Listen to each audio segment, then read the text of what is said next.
It's going to be you. Yeah. Okay. So we're going to have you air on February 1st. Is going to be your episode. Okay, cool. That'll work. Yeah. And Ethan asked if he could share this video on YouTube, on his YouTube. And I told him absolutely. Yeah. That'd be rad. Drive more traffic everywhere. Exactly. Right. Exactly. So what we'll probably do is just like drop it onto our Patreons for everybody. And then just, then you can release it to your people. And we'll just make it available for everybody. So that'll work. That'll work. Okay. All right. So we'll welcome everybody back. Welcome back. Okay. Welcome back, everybody. I'm gonna interrupt for like a hot my gosh. This is payback. This is payback. Okay. We need a good pause. In the beginning? Yeah, you have to be like 1, 2, and then. Okay. So that way I know when we start. Okay. Welcome back, everybody. You are listening to Our Sleep Life, and I am Kelly. And this is Mel. And we are so excited for our guest that is going to be on the show today. Yeah. Ethan. And we actually shared his, a transformation picture of his on our Instagram. It was incredible. We got a lot of good responses. Yes. So we are so excited to pick his brain and find out a man's side of you, because this is a predominantly woman community. Yep. And so having a guy that is in this mix and knows what we're talking about is going to be amazing. And willing to talk about. I think is the biggest deal, because I know some guys that lose weight, but they don't like to talk about it. Exactly. It's like, be proud of it. I don't understand. I mean, so let's welcome Ethan onto the show. Go ahead and say hi to everybody. Hey guys, thank you for having me on. I'm happy to be here, and definitely happy to talk about my story. Like you say, not a lot of guys talk about it and don't like to share about it, and I don't see why, because for me, I always looked up to people that had done it before. It gave me, like proof that it could be done. So if I can be that for somebody else, then, I'm more than willing to tell everybody my story and bring it up in any way I can. That's awesome. Amazing. Like, I just am floored every time you post a new one. I'm just like, oh my God. It was really funny.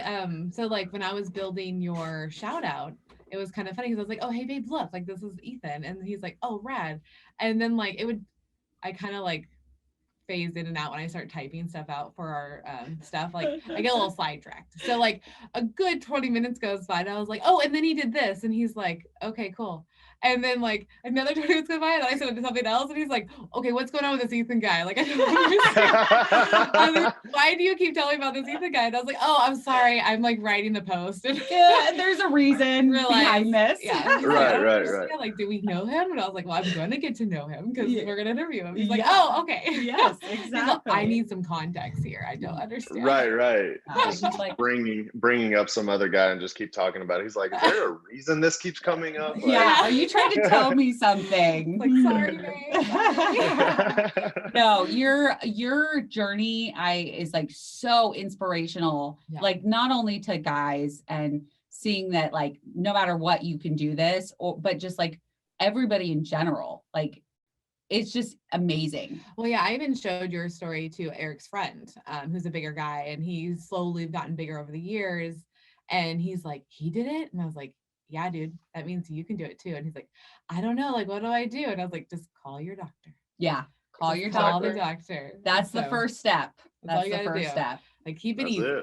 Exactly. So now I'm going to show him your episode. So there you go. Speaking of, so how, like, where does your journey really begin? Like, have you always been a bigger fella, or just like it kind of happened, or? Yeah, no, definitely always been bigger. I was over 100 pounds in kindergarten. I mean, I was, big all my life. I hit 300 pounds in middle school, in 8th grade. So yeah, I've always been, I actually weigh a little less now than I did in 7th and 8th grade. And I'm wearing smaller clothes, like, because I hit 6 foot in like 8th grade, or in 7th grade, but now I'm 6'4", so I'm even a little taller. So even though I weigh the same, like I wear extra large shirts and all that, and coming from a 6XL, that still blows my mind. Hell yes. Yes. That's amazing. Oh, and you're so tall, so you have to even buy a little bit bigger, right? Yeah. That's the unfortunate part. Like I have to get, and I have a super long torso. Like all my buddies that were like 5'10", we have the same inseam. Like my inseam on my jeans is like a 30 or 32. but I'm Okay. that's 6'4". funny. So it's like all my friends are Mhm. like 5'8", 5'9", 5'10", and then we have the same inseam pants, and now we can wear the same size waistband too. So that's cool. So Oh, That's awesome. amazing. Yeah. Because so funny side note of the 30 inseam is like I'm a 30 inseam and my husband's a 30 inseam and we're both 5'5". see, that's what I'm So you saying. Like definitely have a long torso. I have a That's very long funny. torso. Like I I love have it. short, stubby legs. Like I make jokes, like that. What is it, Full House or whatever? That little girl, she's like, "Wait for me, I have short legs." Like I genuinely do. Like, they really are short. They're like, "Dude, you're 6'4". You don't have short legs." And I'm like, "What's your inseam on your pants?" And it's the same. They're like, "Oh damn!" Like what? They're like, never mind. When you break down the numbers, you're like, oh shit, okay. That's like hysterical. Oh my gosh. It's Well, you interesting don't for sure. girls don't have to wait for you to like, they don't have to catch up to you when you're walking though. So that's a good thing, right?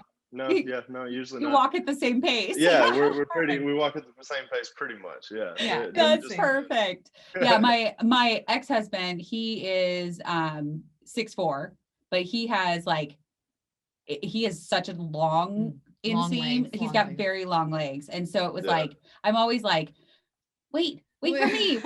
Like I've got short legs, Right. I can't keep up. And I'd be like running or doing like the jog, like the walk jog.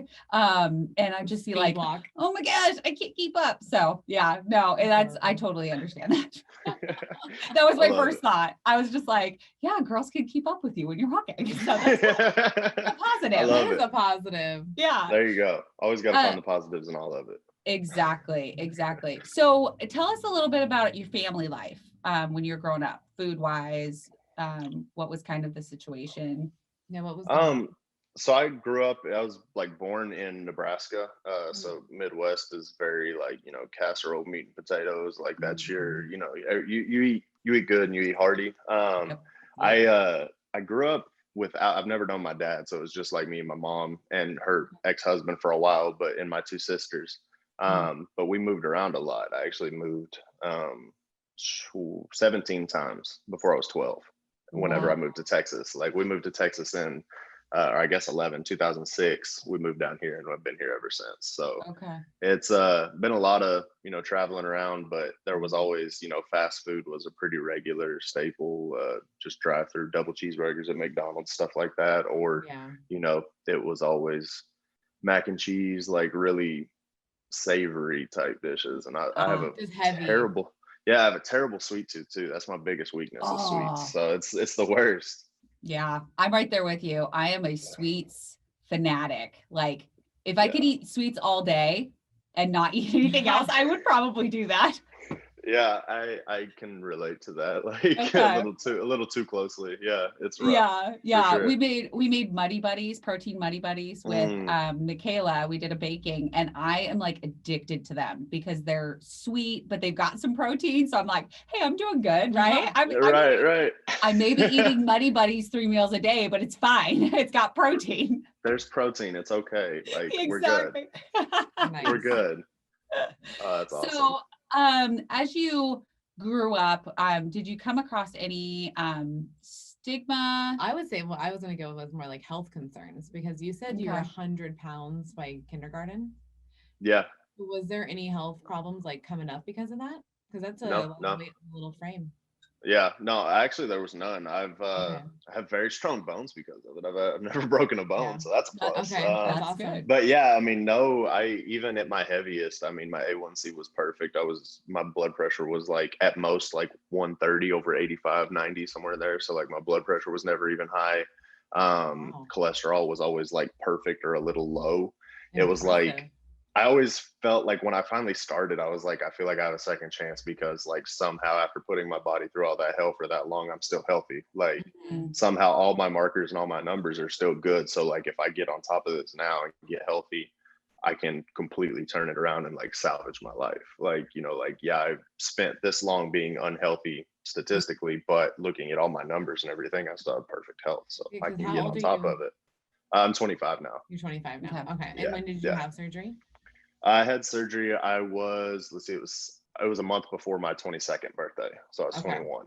Yeah, I had it May of 2017. Was when I had my surgery. Yeah. Okay. That's awesome. So what made you like, what was your breaking point where you're like, I need to get this under control? I'll, I was driving down the road, and I was doing probably, 75, 80 mile an hour, which is, normal in Texas. Like Yeah. that's just kind of the speed limits.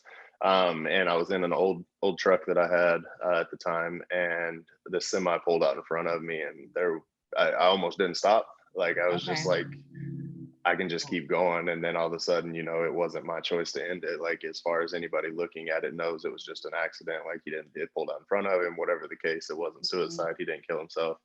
Okay. Finally I did, hit the clutch and slow down, and thank God, I guess, obviously I'm still here. So yeah, I did slow down, pulled over, broke down, and was like, God, I can't keep living like this. And I was actually on my way to my mom's, which, like I said, growing up, it was just me and her pretty much. She had me when she got pregnant with me when she was 18. So she was young. I mean, we don't have very much difference in age, so we've always been super close. I was on my way there, and I got there, and I told her, and we just broke down, and I was like, I got to fix this. Like, I got to change. And that was in July of 2016 when I just turned 21. Okay. And I scheduled an appointment, and I had my first consultation in August. Wow. That's amazing. Then it was kind of a long road in between that and actually getting to surgery, but we can talk about that if you want. Yeah, let's talk about it. Can I back up? Yeah, you in your chronological order. Well, no, I was just wanting to piggyback on what you said. So like, because it sounds like you were you were thinking about ending it. Yeah. So you were sad. Yeah. I was pretty depressed. Yeah. It was a rough time. Yeah. And now, was that a lot because of like, is it food related? Is that just family life, or is that just like, because how big were you? Like, we don't really know. Oh yeah, sorry. So I was 476 pounds. So I was almost 500 pounds at 21. And my mom had always told me growing up, she was like, if you don't stop eating the way you do, like if you don't stop eating so much, like, you're gonna hit 500. Like, if you don't get this under control, you're gonna hit 500. And I kind of laughed, and I was like, no, that's just those guys on TV. Like, I'm not actually going to hit 500 pounds. Like, that's just like, the 600 pound life, like shows like that. Like, I'm just a normal guy. Like, I'm not going to hit that. Mm-hmm. And then I got to where I was within, 25 pounds of hitting 500 pounds, and it just kind of spiraled down. Kind of became a realization, like, holy shit, I'm really going to hit 500 pounds. It just kind of all became real. I got really depressed and really down. Was working a lot, drinking a lot. I used to drink between 18 and 30 beers a day. I was smoking 2 packs of cigarettes a day and dipping a can of snuff a day. So I had zero, care for my life or what I was doing. I was just, I would go to work. I was a mechanic. I was working at a Dodge dealership, and I would go work 11 to 12 hours a day and go home and start, crack the first beer open as soon as I hit the dirt roads driving home, and drink until I passed out at 11 or midnight, and wake up and do it all over again. Because the main reason why I asked was my brother got to 467. So I understand. And we're from a whole family of big people. So and heavy drinkers and things like that. So I was like, something's going on, because I know like that's what was happening with us. Like because I relate to, I would not drink every day, but it would be like on the weekend I could pound almost like an 18 pack to myself. Like that's so crazy. It's fucking ridiculous. And it was like, at first it just started like, oh, I'm gonna keep up with the guys, but then it ended up being like, no, this is what I need, apparently. This is what I want to drink. This is ridiculous. So you finally like came to the other end and was like, okay, I don't want to die. Right. Yeah. So now you want to. Yeah, I hit that point. Like once I stopped the truck and didn't hit, like once I kind of, I guess, made that decision right then, like, no, I want to live. Like, I guess it just kind of clicked, like, oh shit, I just, didn't kill myself. I had like a quote unquote easy way out, and I didn't, like, I want to live. And then it just kind of transpired, like, holy shit, I want to live. Like, I need to live, like, instead of just existing. I spent way too long existing. Definitely. We were actually just talking about that this morning, how you're just existing, you're going through the motions of every day, and then you have surgery and you kind of find yourself, but it's like you woke up. It's like, your eyes are wide awake and there's sun shining, and like, you're just like, oh my God, I can do anything I want. Well, and you start looking back at the times, you're like, what was I thinking? And then you're like, Yeah. oh wait, I wasn't thinking. Yeah. I was just here. Cause that's what I was telling her was like, right after because when I got surgery, I was going to school at the same time. And I noticed it really helped me like evolve and be like way more open to things. And then I felt actually awake. I was like, I know that kind of sounds cliche, but I really do feel awake now. No, I don't I'm think aware it's of of what's going on around me. Yeah. Like all the good and the bad. Definitely. So, yeah. Definitely. So what made you choose weight loss surgery? I always like kind of did the teeter-totter thing, like, you know, I would or yo-yo, I guess is the more commonly used, but I would, you know, I would start at the gym and I would work out and, you know, do things right, and I would lose, you know, did all the fad diets too, obviously. Like I feel like that's just a box we have to check mark before we eventually hit surgery. Like, it's like, oh, badly but true. Yeah. Let me try this first. Like, I don't know, keto seems nice. Let me try this one first. Let me do this first. Like, I've lost, one time I lost like 67, 70 pounds, and I was going to the gym 6-7 days a week. Like, I was doing everything and got down. And then one day, one of my trucks, like I say, I always used to drive like older trucks. Like I grew up restoring and rebuilding classics and stuff. So one day, one of my trucks broke down, and I was like, okay, I got to go to work tomorrow morning. So I need to fix it when I get off work. Got off work, and I was like, I can't go to the gym tonight. I need to fix my truck. And that ended it. I didn't go back to the gym for like a year just because of that one day that my truck broke down. So not only did I gain that like 70 pounds back, I gained another 40 or 50.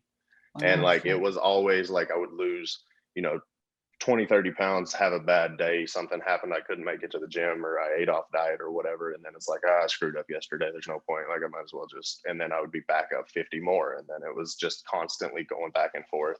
And who knows, maybe those like stints of trying to do it and then gaining it back, like maybe that's what kept my like markers, like my health markers and stuff in check. Maybe those brief moments of like, you know, 2 to 3 months of dieting and eating right and everything, maybe that is what kept me healthy on paper.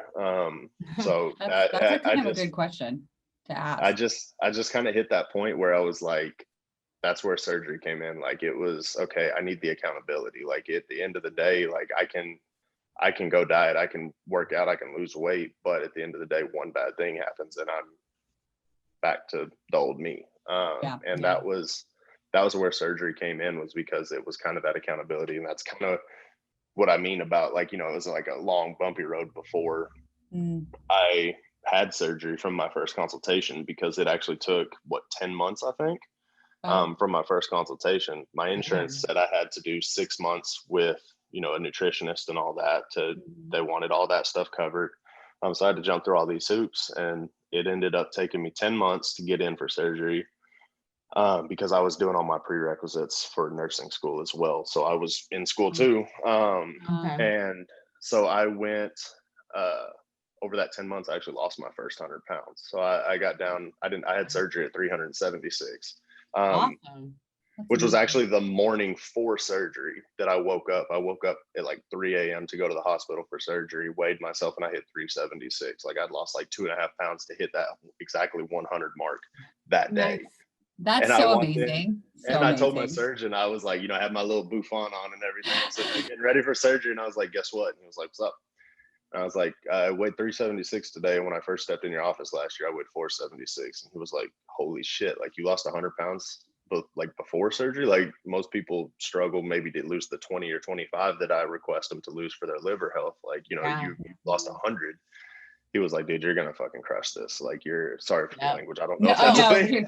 I cuss all day long. No, yeah, we both have potty mouths. You're good. Okay, good. But he was like, dude, you're gonna fucking crush this. Like, this is gonna be a cakewalk for you almost. Like, he was like, you've proved. It was like, honestly, he was like, have you thought about not having the surgery?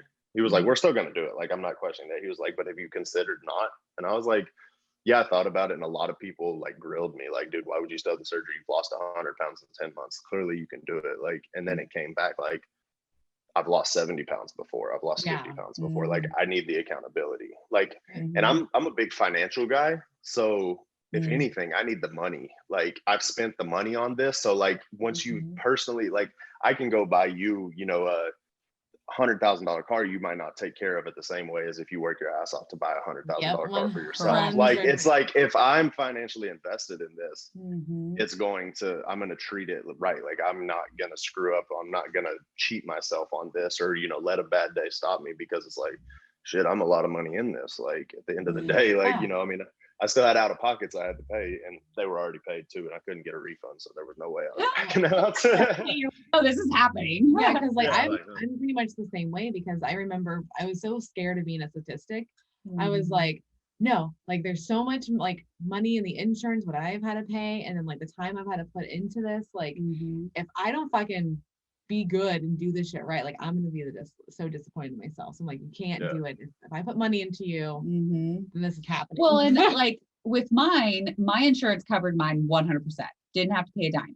But when you think about it, like all of the protein shakes, all of the driving back and forth, all of the, you know, like all of those things added up. And I didn't even think about it, but that goes along with like, I've put money into this. Yeah. You're invested. I spent a lot of time, a lot of effort to, you know, drive back and forth, because my office was 45 minutes from where I live.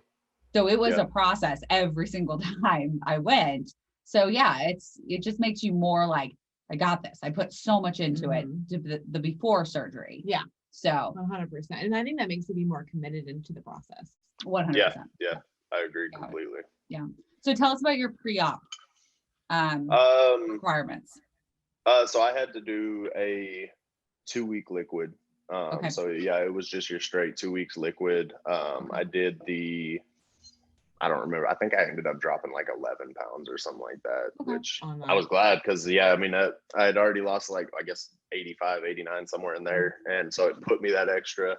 I was like, all right, let's see if we can hit 100. Like, that was the goal. Like, let's see if we can do it. And I did it. So it was a lot of fun. But great. I say it was a lot of fun. I don't know if there's anything fun about liquid only for 2 weeks. Right? Oh my gosh. Especially for 2 weeks. And then 3 weeks after. Yeah, I did 2 weeks after. Wow. Yeah, mine was 3 weeks after. So it was something. That first day of soft foods, I was like, yes, I can chew something. What did you eat?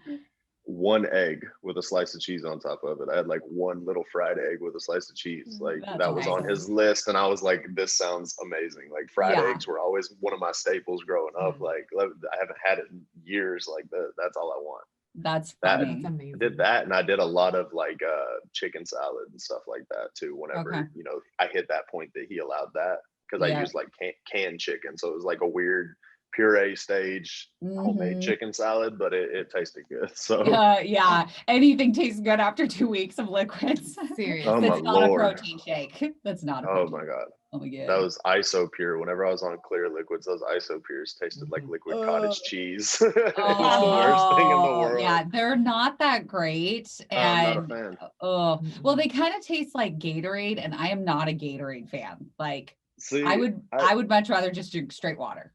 Yeah, I'm trying to get better about my water intake. I'm not the best with it, but well, I'm getting there. You should join our water challenges every month then. I'm gonna have to. I think I'm gonna have to, because I'm struggling. I don't do very well with it. We tag you every morning, and we talk about how you need to drink your water, get your water going, and then you tag us in your story when you're done drinking or along the day. So, all right, cool. Really we'll hop on that. Okay. Because some of the girls in messages are like, oh my God, thank God that you did this, because like I suck at water. Yeah. And this is how I found out that I'm great at water, but I suck at protein. So I'm like, oh shit, I thought I was doing great. Yep. And it's like, you're like getting like 40 grams of protein a day, and you're like, oh, that's not enough. That makes a little more sense. Yeah. So we do the protein, the water, and then the physical challenge every month. Nice. Yeah. So it's really nice, because it does keep like our people that are on it accountable, but it also keeps us accountable, because we're like, oh, well, if we're telling other people to do it, we better fucking be doing it. So right. Yeah. I'm doing it. I'm good with protein. That's not an issue at all. I'm 200 plus a day. Like I'm easily, I eat about 3,000 calories a day. So but I can't wait till we get to that. Yeah, I'm like, okay, that's later on. That's later on. Sorry, we'll keep it. No, you're good. Melanie has a thing about chronological. She doesn't like to bounce around. Type A. Yes. Well, I'm type A. and I have pot brain, and I just want to make sure if we go in order, I won't lose, what's going on. So I understand that. Okay, so you had surgery, Mhm. and you did 3 weeks after. what was your support system? Yeah.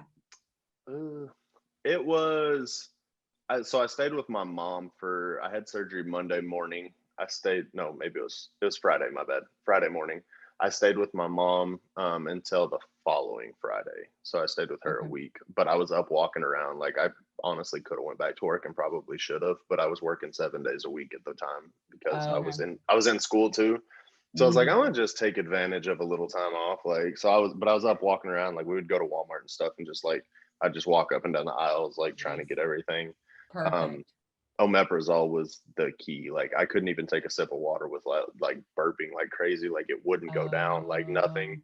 And then I was like, oh shit, I forgot he told me to take this. So like I started taking omeprazole, and like within an hour after I took that first one, I could take a drink of water and like not have anything. Like I was Oh, like, nice. oh, that worked great. Like damn, I did not expect that.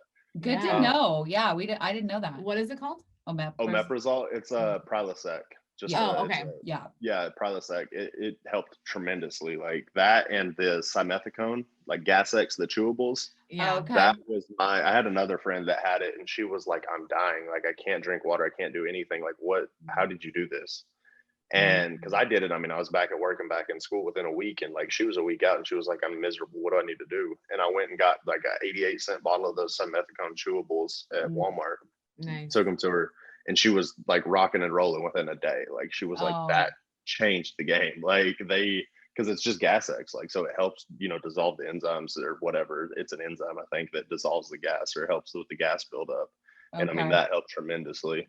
But yeah, those were my two crutches for sure to get through those first couple weeks. We can let people know about that, because I know we get questions every now and then, like I'm out from surgery and I can't drink, like it hurts or whatever, it won't go down. So that's good to know that we can give them that. I would just have them make sure they check with their doctor, because I'm a nurse, so I'm like, because like if I tell someone to take it and then they're allergic to it, then they're like, it's like, well, did you ask your doctor? Like exactly. So it's like, ask your doctor if that's okay, because some doctors, almost all doctors I've seen around here though will either write a prescription or it's on their like OTC med recommendations, like for either Nexium or Prilosec or something like that, to help with that gas. Okay. Yeah, I didn't get that, but I take Prilosec, like the omeprazole, every day anyways. So that's probably why I never had it. Yeah. They probably didn't even, like, you're already taking it, so they're probably just like, oh, she's just gonna keep taking it. Yeah, exactly. Yeah, I'm not gonna not take it. So because I think I only got a nausea pill. Is that the same thing you guys are talking about? No. No, it's for heartburn. Yeah. It's for heartburn, but it helped. God, it helped so much. Like those two were, I don't know how I would have made it through without that, but you had severe gas pain. Yeah. It was it wasn't bad, like as far as like the shoulder and stuff like that. Like I was up, I think I walked my surgery, I was done at like 10:30 or something was when I was finally like awake enough. And I told him to quit giving me like the narcotics, because my mom sucks at driving in Dallas. Like she just gets so nervous and freaked out driving in the city. Yeah. So I was like, I need to be like sober, like, and with it to help her drive, like navigate this traffic. So they didn't give me any more narcotics after 10 o'clock. And by 1 o'clock, I had walked 20 laps around this big ass hospital in downtown Dallas and done. Nice. So I was out of the hospital by 1:30, I think. So yeah, I mean, I was rocking and rolling and perfectly fine. Like I say, I actually went home and watched Food Network that entire week. It was. How did you do that? Well, I love cooking and stuff, like, and I always loved the Food Network. So I was just like, I was laying there watching it, and I was just like, man, this looks so good. Like, and I'm just not, taking my little tiny sips of water. Like, I was just, but I don't know. It's never, I'm one of those people that watching it, even like when I'm dieting and like can't have any of that, like I will still like look at pictures of food and sweets and stuff, like on Instagram, like all those like glorified pages and stuff. Like I'll still look at that and watch all that, and it's just like it satisfies that, like, man, I'm gonna be able to have that soon. Like, maybe 3 months from now, but I'm gonna be able to have something like that. So I'm coming for you. Yeah, it doesn't right. Yeah, Right. it doesn't fuck with you in the moment. Like you can still like be fine. Yeah, yeah, I can For me, still. it's a smell. If I smell the food, If I smell it, that's it's bad. If I it's smell so it, it's bad. bad. I'm like, why It's did you bad. cook that, you jerk? Like, Right. ah, Whenever I was dieting for that show I did, I was like, I worked at a pharmacy, and they brought in one of our like patients brought in, he owned a donut shop, and he brought in fresh donuts. And I was like, my stomach was like eating itself inside out. I was just like, oh my God, I'm gonna die. And so like I would go in and like I would sit in the closet, like in the room where they had them. I would sit in there, but I would eat a protein bar. So I'm smelling it, but I'm eating a protein bar. So I'm like getting that sweet, like, so it like I was getting the smell, but I was eating something sweet, and it like, I don't know, it worked like that. I don't that's know. awesome. Yeah, it's satisfied, like the whole like you have to chew something with a sweet smell. Yeah. Like I got all the senses wrapped up. Like we're good. You're like in this little closet. You're like, exactly. Eating one of those like cardboard tasting protein bars, you know, like it is what it is. Oh my God. It is what it is. You said it. You said you're on a show? Bodybuilding. You're on a bodybuilding? Yeah. Okay. Yeah. I figured you wanted to keep it chronological. So okay, yeah, that's a little bit later, right? Okay. Yes. Yeah. Right, a little bit later. Okay, so tell us your journey from being, so you got home, you went back to school and work in a week. Tell us about after that, like how you did with your food, how you did, how you started working out, like all the good things and bad things, like breakdowns and like victories and all that stuff. Yeah. So I went, and like I said, I was back at work and school. Being in Texas, you know, everything's fried, and all the drinks are super sweet. So I had to figure out a way around that. I was doing a lot of the like Mio and Crystal Light and stuff, like because I just plain water it hits the spot like once or twice a year. And then other than that, you know, like I need something flavored. Yeah. But so I did a lot of that to help, like, you know, that was probably, I would say 6 weeks out, like when I could take probably 3 to 6 weeks out, when I could take normal drinks, not the tiny little sips and like, oh, I got to sit upright. Like I got to make sure I'm, you know, good, or it's going to come back up or whatever. But yeah, I, you know, was going to work. I was doing, that was the summer classes. So I was doing school 4 days a week from 8 to 12. And then I would get off and go to work, and work like, I think probably 1:30-ish to like 7:30 or 8. And I was doing that most days of the week. I started in the gym. I would, like, got a membership to Planet Fitness, and I would just like do like minimums, kind of, you know, treadmill and stuff, just little bit. And then I started doing like this weird program I found online, just doing basic dumbbell, like just trying to lift something, like, because I power lifted in high school and played football. So like I knew my way around weights and lifting and stuff. But like, I don't know, it's just, I had lost a lot of strength, I guess, you know, like starving myself and being in that way. So I got back in the gym and was just kind of working my way through it, but it wasn't really like, it was just something I did to check off a box, like, oh, I went to the gym. Like it was kind of a feel good thing, like, oh yeah, I did it. Okay. And I ended up losing the second 100 pounds between the surgery and February of 2018.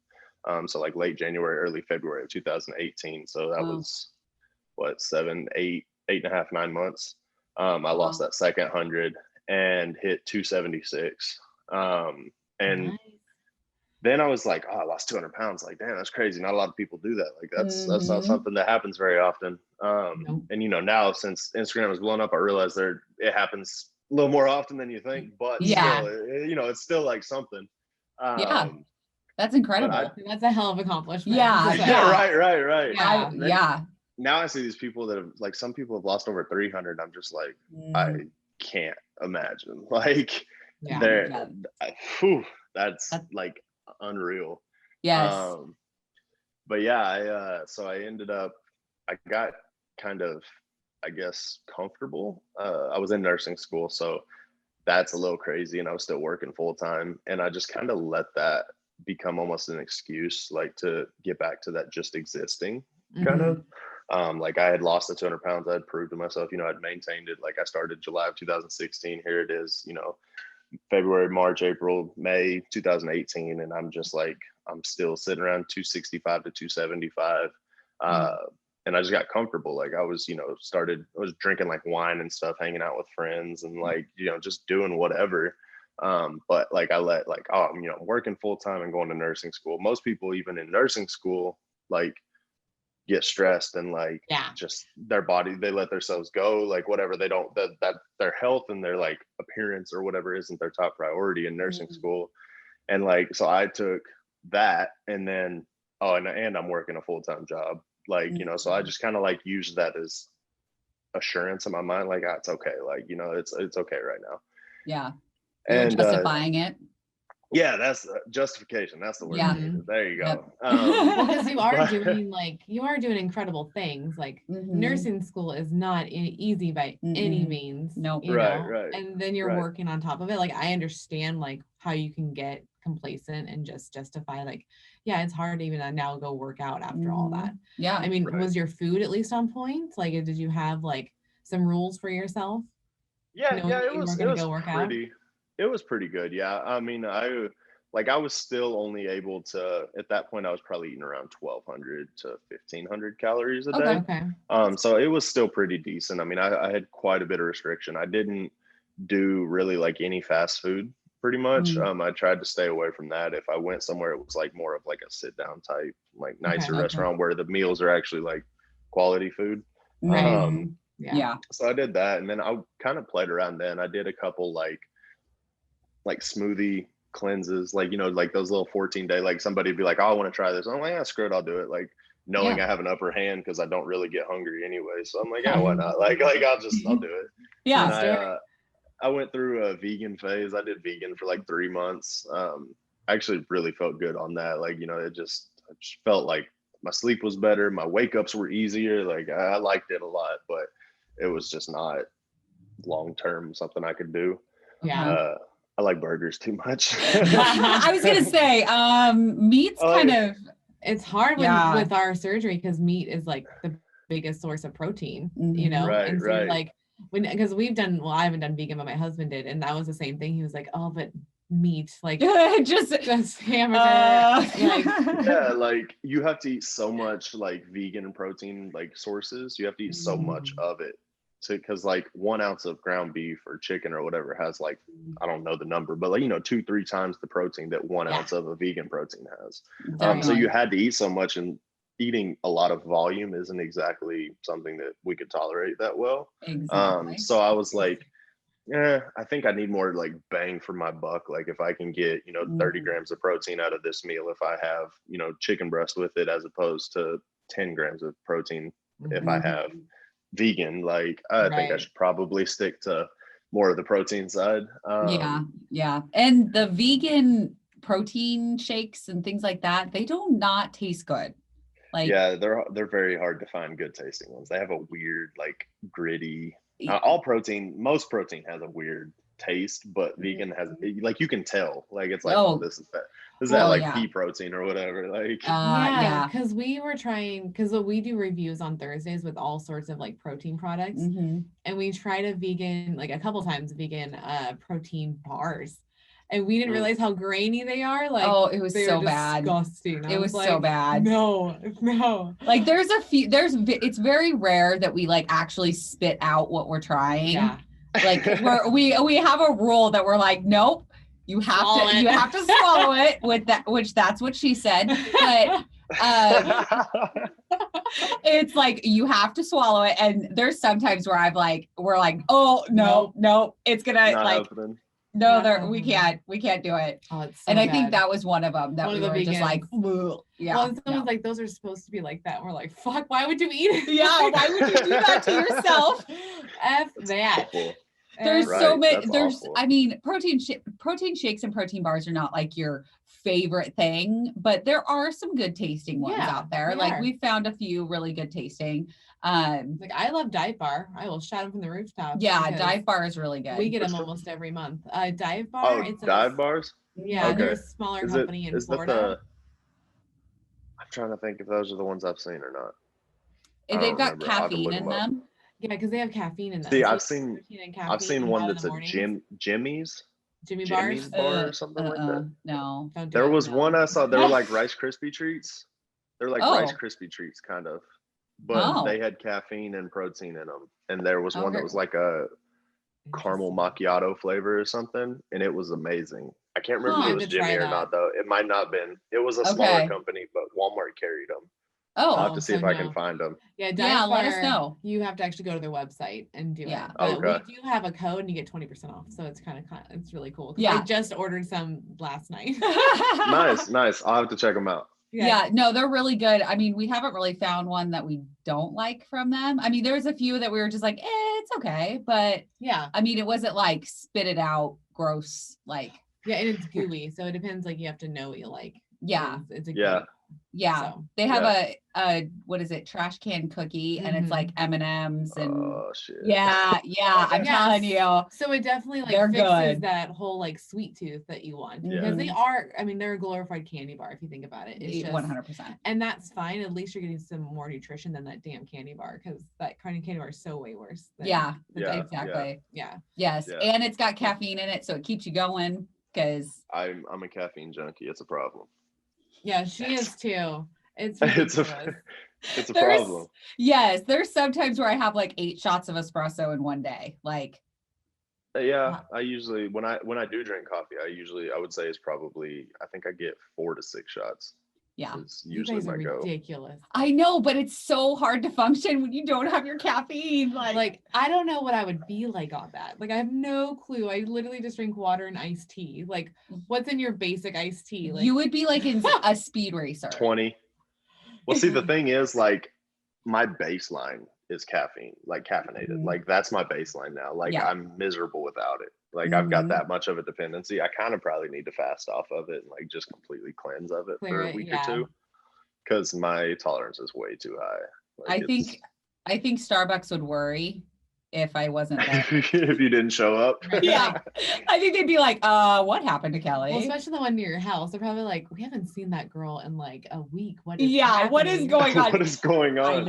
I know. It's bad. It's really bad. But I mean, like I can't get away from it. See, mine is energy drinks. Like Okay. that probably I figured that's probably something that y'all would want to talk about, but like Yeah. caffeination, I mean carbonation is something that like has never bothered me. So Okay. Oh really? Because I was gonna ask like when did you start drinking coffee, and then when did you start drinking caffeinated drinks? For like drinking energy drinks, I would say I started energy drinks, and I do a lot of like diet and 0-calorie soda and stuff too. Okay. But I started that, I would say probably 6 to 8 months out, somewhere in there. I would say. So you were over halfway.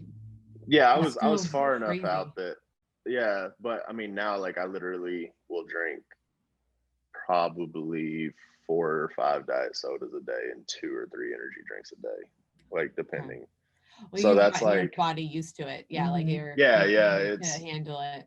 Mm-hmm. Yeah, it's actually the only like even I guess I don't know if you want to talk like restrictions or like what I have going on now, but like literally the only thing that I know that I had the surgery now, other than the scars, is like I can't drink and eat at the same time.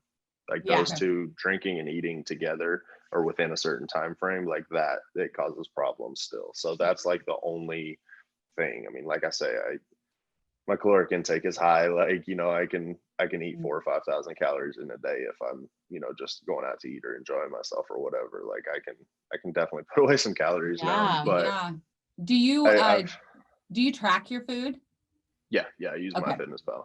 Yeah, I do that, and I follow like if it fits your macros. So like I have a set amount of calories. Like my coach right now has me on 2,600 because I'm doing a little mini cut, trying to drop some weight, just clean up my physique, my body, look a little better. So I'm cutting down a little bit right now. We had it at 3,000, but my ankle messed up, so I had to limit my cardio, and I can't work my legs anymore right now. So until my ankle heals up, so we dropped it down to 26. I hit the gym way too hard, too fast. I got out of the gym for a while, and then I went right back into it and did everything the way I was whenever I was working out every day for a year and a half. And I got on the stairs and was like doing the Stairmaster at like level 14 and did 45 minutes. And then I was on the treadmill with like a 9-degree incline, and I was 4 miles an hour walking, and I stretched out my Achilles tendon. So yeah. Yeah, that's your body saying, excuse me, sir. We're gonna have to ease back into this. Yeah, exactly. Slow your motherfucking roll. Yeah, exactly. Right. We haven't done this shit in a long time. I think what really got it was I was doing like calf raises. So like had the machine, you know, that goes on your shoulder and you like drop your ankles down and raise up. Oh yeah. I was doing that, and I had, I think, 350 pounds on top of my weight. And then I was doing that. So I had like, I don't even know, probably 550, 600 pounds total on that. And I like stretched it down and then came up, and it was the next day that it really started hurting. So I think that was kind of when I screwed it up. Yeah. But I have really bad bone spurs in that ankle. So I thought it was just my bone spurs. And I'm like, oh, they'll heal up.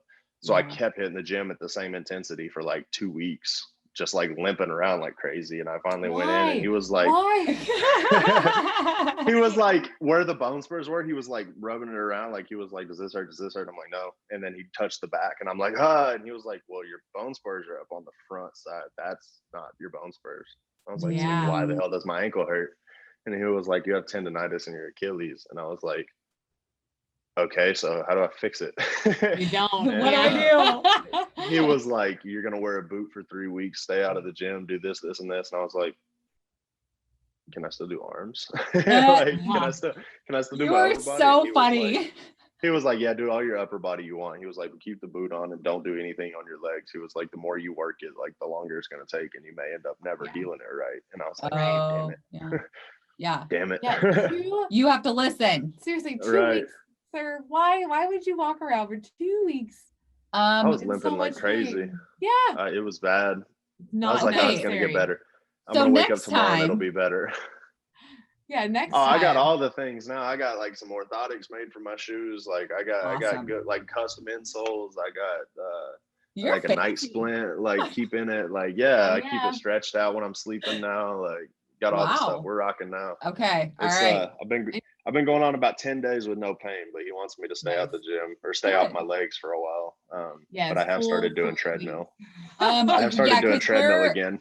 We're gonna start yelling at you if we see it. Keep that in mind. And you're a nurse, my friend. What are you doing? I know. Who would have thought? That's why I'm like, it's okay. We'll just take medicine and keep going. We're good. No, It doesn't work like that. No, it didn't. It did not work like that. So when were you released to go into the gym, and then when did this whole bodybuilding thing like start? So I was released to go back at so you have like the no more than, I think 20 pounds is what mine was. You couldn't lift anything more than 20 pounds. Like, so gym was definitely a no, for like 6 weeks. And then I think I was good after that. He said after the 6 weeks, he said I could go back to the gym, but like, I think it was no more than 50 pounds for a while.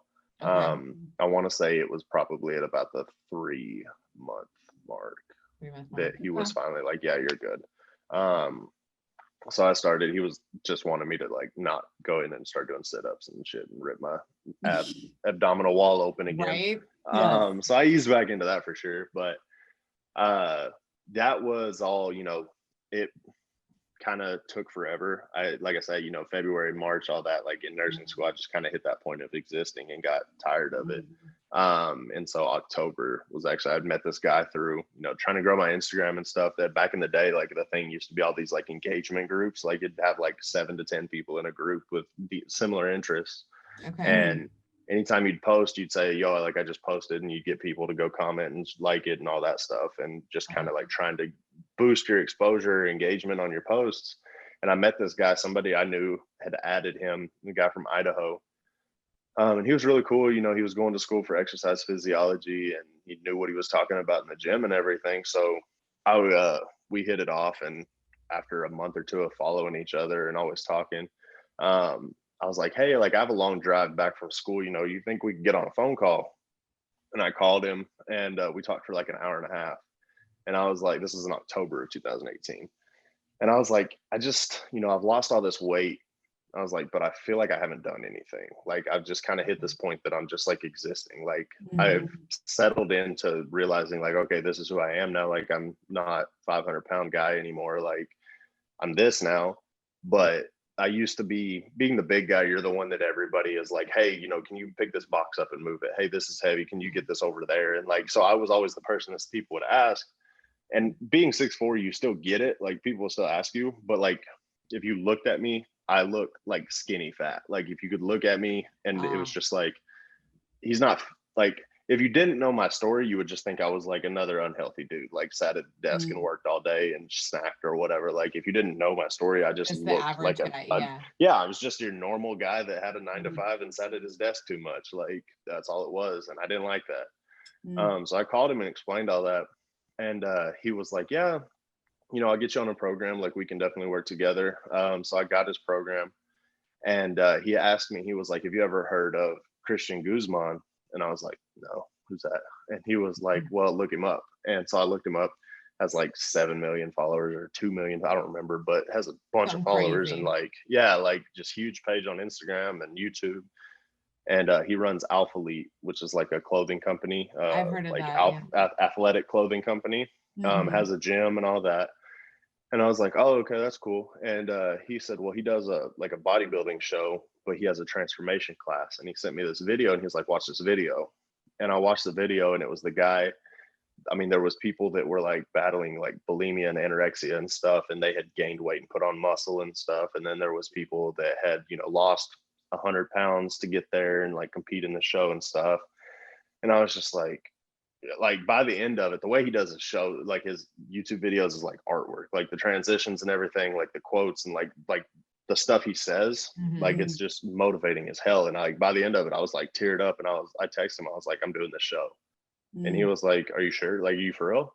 And I had just done an interview not long ago with Better Bodies as a clothing company out of Dallas. And they have the biggest gym in Dallas. And I had done an interview with them about my story.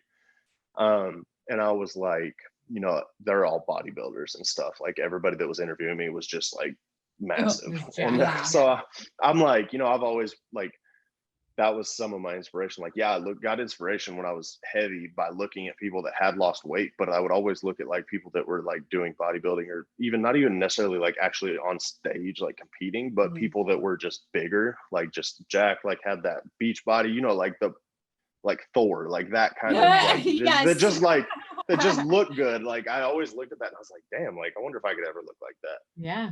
So it was always like a dream to like put on that kind of stuff and be able to look like that. And so I told him, I was like, yeah, like I'm gonna do that. Like that's always been a dream. I sent him that video I did where I was talking about that. And he was like, well, shit, let's make it happen. And so we started working together. I was about 275 pounds or so then, and hadn't been hitting the gym on any kind of like structured plan.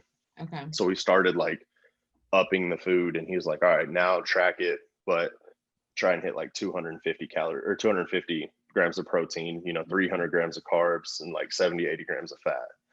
And I was like, oh, damn, this is going to be crazy. Yeah. What does that look like in food? Like, what would you eat today? So I pretty much for the most part eat the same thing every day. Breakfast, I do 4 egg whites, 2 whole eggs, and like chicken sausage. I go to Trader Joe's and get their chicken sausages, and I'll like slice it up and like quarter it or cut it in half and then slice it and then like saute it and then cook the eggs and have it all cooked together with 2 tortillas and like fat-free cheese. That's my breakfast. And then lunch is 6.5 to 7 ounces of chicken breast shredded up with 2 tortillas and fat-free cheese. And I'd usually do buffalo, but like just shredded buffalo chicken tacos.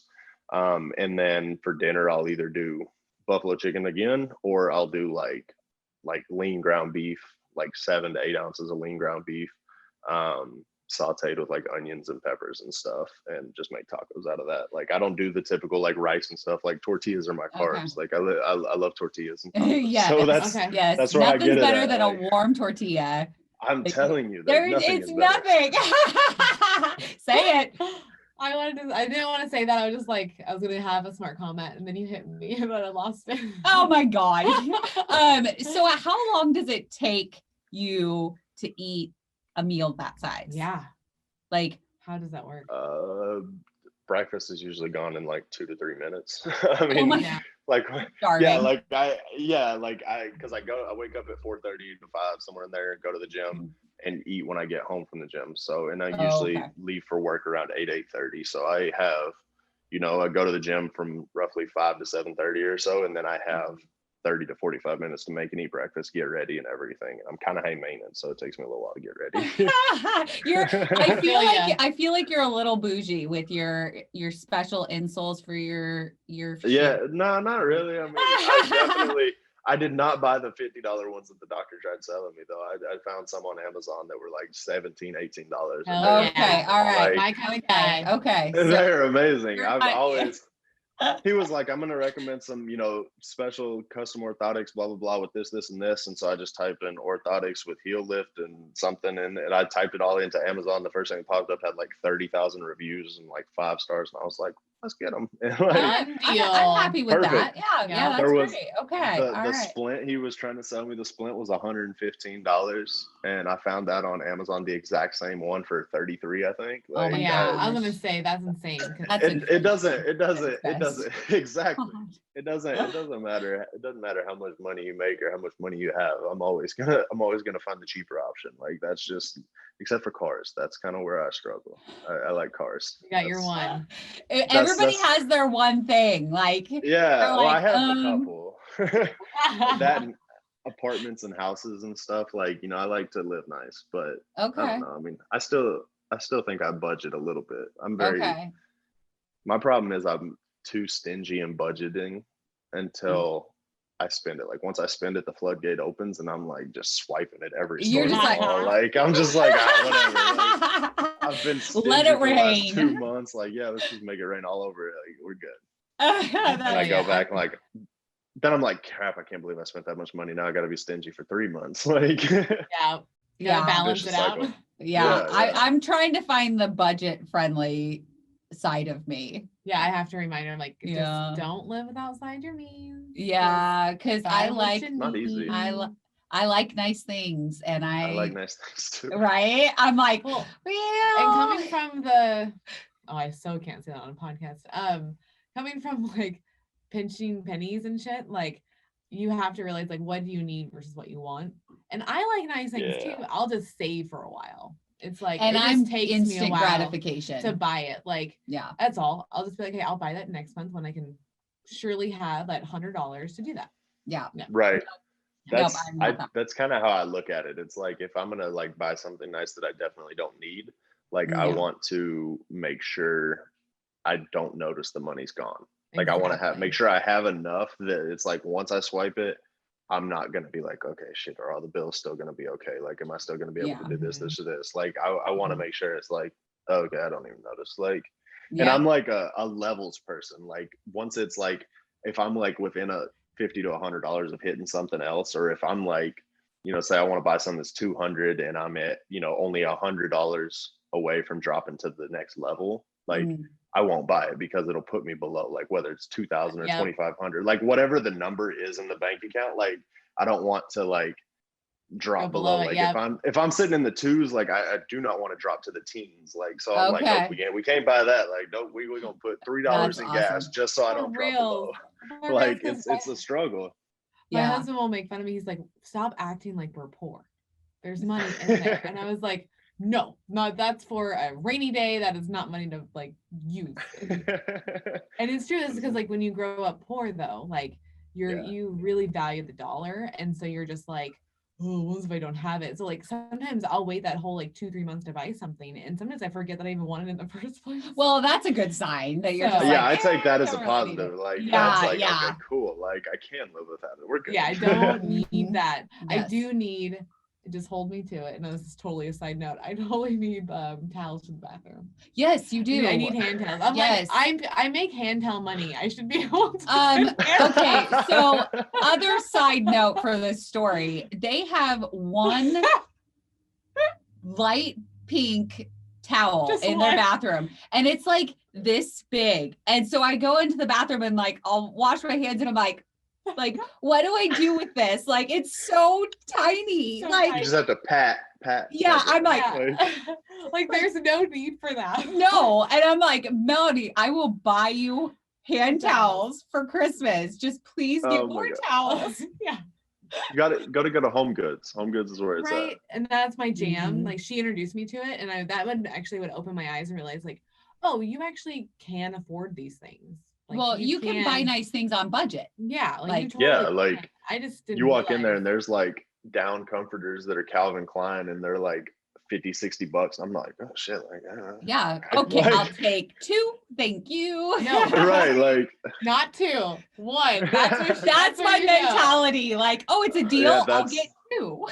that's where I struggle with that so bad. Like I'm like, I only need 1, but they're like, if I buy 1, it's regular price. If I buy 2, then I save money. Like what? I think I'm getting this 1 cheaper if I buy 2, but I'm spending more overall. And I'm just like, God, this is exhausting. Like, Yes. why am I like this? Why is the world like this? Why do we need to spend more money to save money? And in our head, it makes sense. But in reality, it doesn't really. Oh, it's a whole marketing thing, guys. Oh, yeah. That's a whole mind thing for you guys to buy stuff. Yeah. And there's certain personalities that will totally do it. I think me and Ethan are on the same page. Because we hit the list. He does it too. He totally does it too. I'm like, babe, like you're not actually making the deal though. He's like, no, but like I am because it's discounted. And I was like, no, like you're still buying more right now. So yeah, I think it depends on what it is. Yeah, like energy drinks, like when they're 2 for $4 or 1 is $2.99. Yeah, like I'm gonna drink another one. Yeah, it might force me to drink another one sooner than I'd planned on, but it just depends on the situation. Yeah, exactly. Like, but if also like some stuff it just doesn't make sense, but then some stuff if it's like I don't even know, but like if it's like a ticket item, like something you could put on like Facebook Marketplace or something, you could sell for resale, like retail, and make some money, or even a little cheaper than retail. Like buy one get one 50% off. You sell it for 75% of the price. You made 25%. Like that's true. It's all about flipping stuff. Like I like it because I never even thought about that. I know we got way off topic. Yeah, we did. We got way off topic. Yeah, I don't know how we. Okay, so tell us about the competition. Like that's what we want to know. Yeah, really. Like when did you? Yeah, because you were talking about the guy and got inspired to start the training to do this stuff. Yes. So I started working with him. I was like 270 again. Started working with him and he was like, all right, let's try and gain some weight. And I was like, wait a minute, like, like no. Like you that have been skinny all your life, that might be okay, but I've come from a completely different world and that is not what we do there. Like, what do you mean gain weight?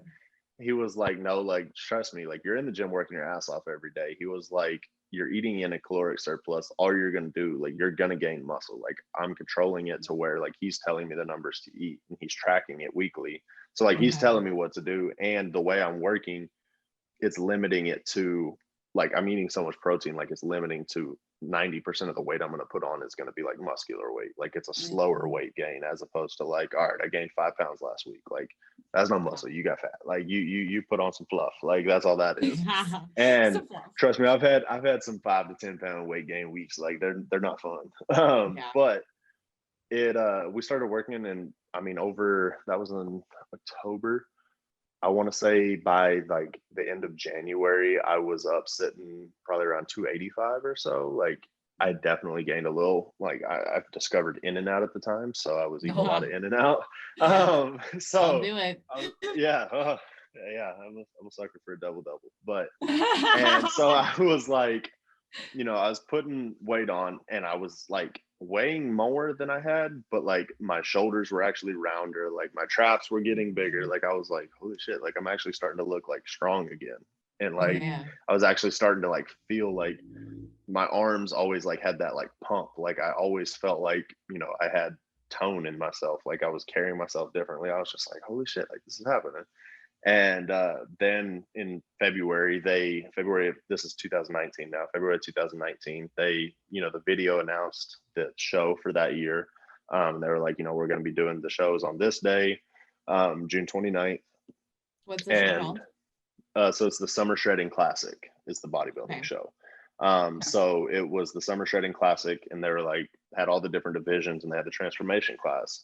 And so that morning I went on and, bought the ticket for myself, like the entry, and I recorded my starting like update like that. And then I had 25 weeks total from that day to the show. And I took a bunch of pictures, took my starting video, and I was like, all right, let's do this. So we started the 25-week prep. And at that point it was like very meticulous. Like you did not go over your calories, like no matter what. Like there was no, like even weekends, like 7 days a week, you were eating your calories, 6 days a week, you were doing the gym the way that, doing everything, every rep. Like there was no doing exactly corners cut. Like, yeah, like you were just, you were following, you're checking off boxes. Like you were like, okay, it's time, eat this, do this, do this. Sorry to interrupt you for a second, but what kind of video did you have to do? It was just like basically like standing, like you just record and you're like, all right, this is what it's, show your phone. It's like, it's February 4th, I think. And I was like, I would currently weigh 276 pounds, 278 pounds, something like that. And I just, front, sideways, both sides, and then your back. And then do the same thing, like flexing, so that you could make another one at the end and compare them. Like you would submit both of them to the team. It was like just this summer shredding competition they did. I like it.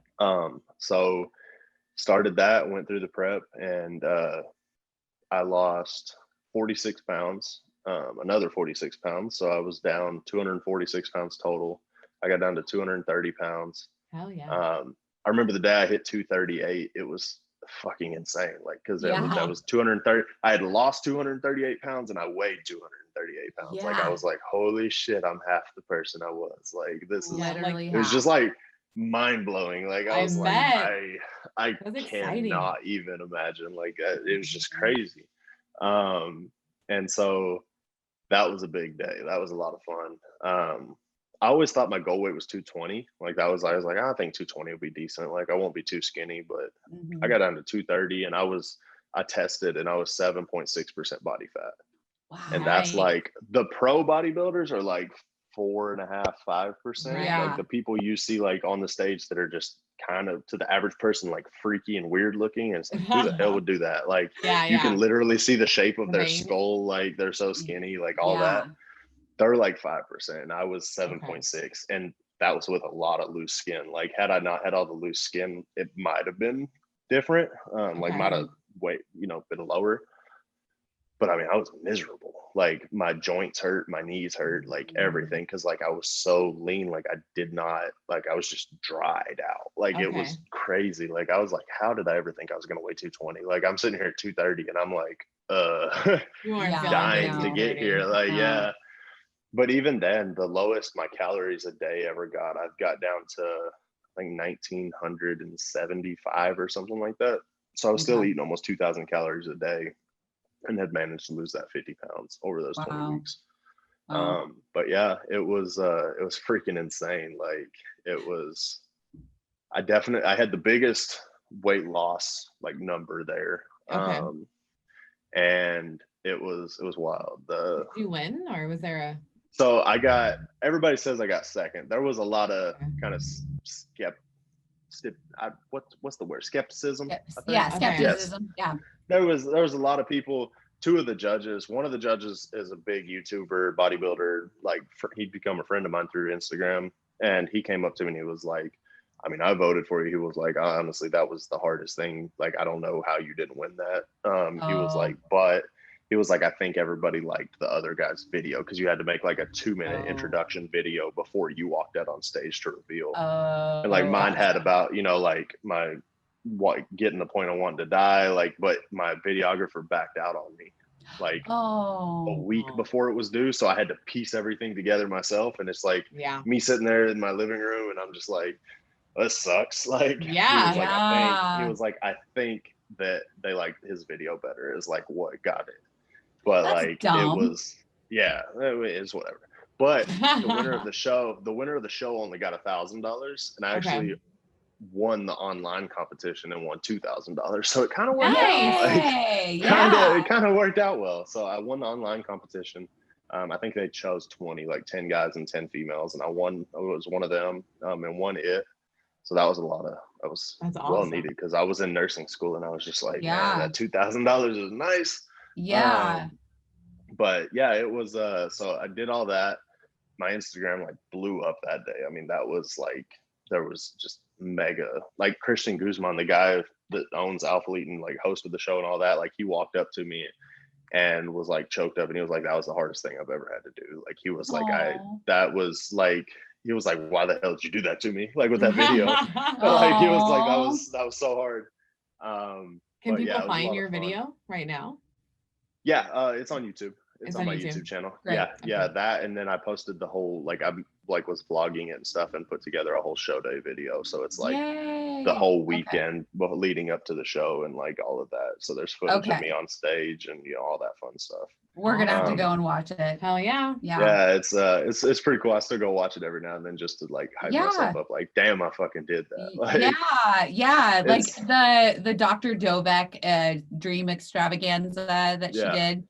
We got a video done of us, and it was like, I watched it so many times because it was just so exciting to be like, yeah, we did this. Like, you know, right. It's just fun because you're just like, I don't think it's vanity or anything like that. It's just like re-hyping yourself up to like, we can continue to do this. We've got this. It's reassurance. It's good. Yeah. Like on your rough days, your off days, you're just like, man. And then it's like, you watch that and it's like, fuck, okay, never mind. I did that. Like there was like, I would say at least 1,000 people probably in the arena, like in the auditorium on the show. Like there was, and it was loud. Like everybody, like, I mean, I was up there and I'm like throwing my arms. I'm like showing my loose skin. I'm like pumping my arms, and everybody's like screaming and clapping, and it was just it was the coolest shit. Like, like, all right, I did that. Like, so did your mom go with you?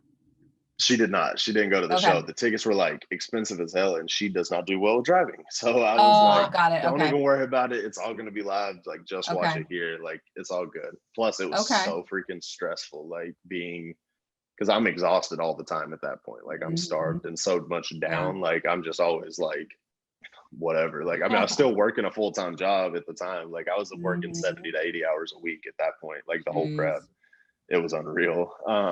But it kept my mind off of not being able to eat whenever I wanted. So it worked. Yeah. It was definitely a distraction. Because how long ago was that? That was I say last year. I forget, it's 21 now. That was 2019. 2019, the summer of 2019. Yeah. So yeah, it was February 2019 through the end of June 2019. Awesome. And it was freaking crazy. I mean, just being around all those people that you like. I watched so many of their YouTube videos, like while I was on the stairs or while I was on, the treadmill or doing cardio or whatever. Like anytime I was tired and just didn't want to get up and go to the gym or whatever, like I'd just start watching their YouTube videos, and then all of a sudden I'm taking pictures with them like on stage and shit. And I'm just like, amazing. Damn, this is crazy. Like, So and afterwards, go ahead. Sorry. Afterwards, I actually had people like come up to me acting like they were acting to them. Like they were like, yo, Ethan, right? Like, can I get a picture with you? And I'm just like, holy shit. Like, okay. It's so weird. For sure. And there was like 2 or 3 people standing there waiting while me and this dude took a picture so somebody else could get in there and take a picture. And I'm just like, awesome. What the fuck is this? Like, just some small town dude like that did some, like lost some weight, and now it's like people are just hyped up to take a picture and shit. Because now you're their inspiration, because you got inspired by the guys that you're watching, and now you become that guy. Like, it's insane. Like it was the coolest thing ever. You mentioned the loose skin. So how did you deal with the loose skin? When did it start happening? Like, how does that affect your life, the loose skin? I feel like it's not awful. I want to say, like, I feel like it's like in clothes. My main problem is like my chest. Like if I wear a shirt that's like, I usually wear a 2X just because they're looser. Because like I can wear an extra large, and whatever I was like really like dieted down for the show, the skin was, I mean, paper thin. Like it was nothing in between it anymore. So with that, everything was laid so flat I could wear an extra large. At one point I actually wore a large, and it was fine just because like the skin was so flat, it was hanging down that you couldn't see or tell really. But that's kind of my main part. That, and I mean, the typical like it overhangs like down over my belt and stuff. I would say probably around, I don't know, it doesn't really bother me except for like when it comes to like being on stage, like working out in the gym and stuff. Like it's harder to see like results and stuff, I guess, because the muscle is buried. But it's definitely, honestly, it was when I got down to about 245, 250, somewhere in there. Like, once I hit about 250 pounds was when it was like really like, I mean, just really loose. Like other than that, like I feel like it fills out, and I almost kind of don't even look like I don't know. I guess I still look like I've lost weight. I don't know. I'm trying to figure out, like, I feel like it fills out and like I look normal in my mind, but maybe it's just because I've been dealing with it for 3.5 years now. So I'm just like, oh yeah, it's the way it is. Yeah, you're used to it. That's definitely the plan for this year. I'm planning on getting all my plastics and getting everything done this year. Oh, just cool. because I like being on stage. Like, I'm definitely going to be competing. Like, that is Awesome. I'm going to keep doing this bodybuilding stuff, and to be able, I was wanting to do it again this year, but I need to get my plastics, and that's going to put me out of the gym for probably 3 months, 2 to 3 months. Like, of being able to work hard. And so I just kind of realized if I go back on stage with all the loose skin, I'm not going to stand a chance, really. Like, you know, because the way they judge and critique, I'm not going to stand a chance. So there's no point in wasting a year like dieting down, because when you're dieting, you can't really build muscle, like, because you're eating less calories than you need. So you can't really build muscle. So I figured you might as well just keep eating, you know, higher calories and putting on muscle and getting bigger, and have the surgery, and then just keep growing and getting bigger up until next year. And I'll just probably compete next summer. Yeah, and you're gonna kill it. So did the for sure. the loose skin ever affect like how you would work out? Like, did it make it harder or anything like that? No, it doesn't. It doesn't. So yeah, it was I mean, whenever, like I said, when I got down to that, like 250, 240, like whenever I would do like planks or something, like it never got in the way, but it does, like, it'll hang down. You kind of look like a pregnant dog, like a dog that's like has tits full of milk. Like, you kind of have that appearance. Like, so it was yeah, I mean, you know what I'm talking about. Like, you yes, like, oh, completely. I know exactly what he's talking about. Like, so that's, I mean, that I was trying to picture it's that just the visual. You. Yeah, like hold on. I have a picture. I can send you a picture. I was gonna say you could. I almost was gonna be like, take off your shirt, but never mind. Okay, I think Eric's gonna have a problem with that one. Yeah, like, God, can you hear this? Like, that's amazing. So up next, you're gonna get plastics. You're gonna compete again. You're finished with nursing school?